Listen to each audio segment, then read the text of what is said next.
If you're scared of horror stories, then you're in the wrong place. This is where fear thrives, where shadows dance, and where screams echo in the silence. Welcome, brave souls, to a collection of animated nightmares, tales spun from the darkest corners of your imagination. These aren't your typical campfire stories. No, these are tales that seep into your bones, stories that linger long after the last word is read. They'll leave you questioning every creak in the night, every flicker of light. So gather close, turn off the lights and let the chill settle in. Prepare to be terrified, to be captivated, to be utterly consumed by the darkness. For tonight we delve into the heart of horror, into the chilling embrace of midnight horror stories. Are you ready to be scared? Old Mrs. Hemlock loved her television. It was her only companion, flickering with forgotten sitcoms and grainy newsreels. One night, the signal turned to static.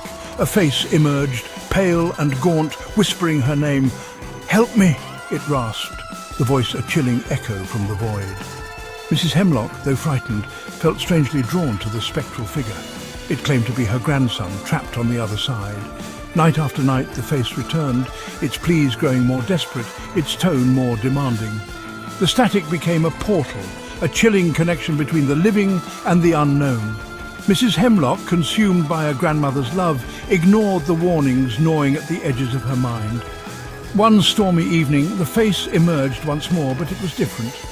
Gone was the boyish charm, replaced by a chilling malice. It lunged from the screen, skeletal hands reaching, its laughter echoing in her ears. The television flickered and died, leaving Mrs. Hemlock alone in the cold, dark silence forever. The carnival had always held an allure, a promise of laughter and light. But beneath the bright banners and cheerful tunes lurked a darkness, a secret whispered on the wind. It resided in the tent at the edge of the grounds, where a single word hung above the entrance: clown.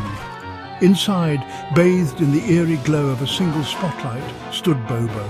His painted smile was wide, his eyes glittered with unsettling glee. He promised laughter, promised joy, promised a show unlike any other.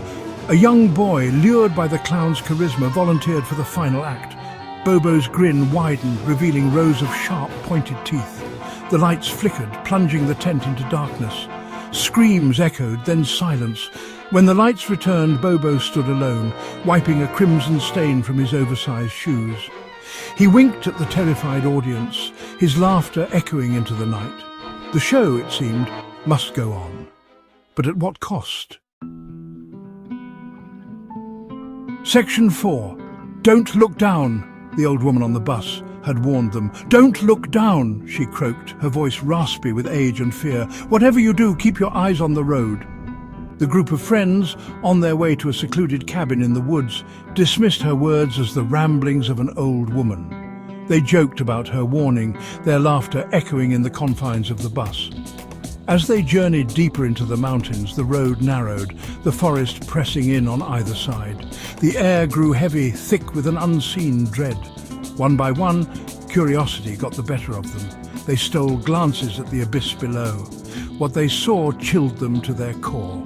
Twisted, skeletal figures crawled along the cliff face, their eyes burning with an unholy light. Their clawed hands reached up, their silent screams echoing in the minds of those who dared to look. The bus rumbled on, leaving the horrified passengers to their fate. Their laughter was silenced, replaced by a chilling understanding of the old woman's warning. Sometimes the greatest horror lies in what we choose to ignore. Section 5. Good night.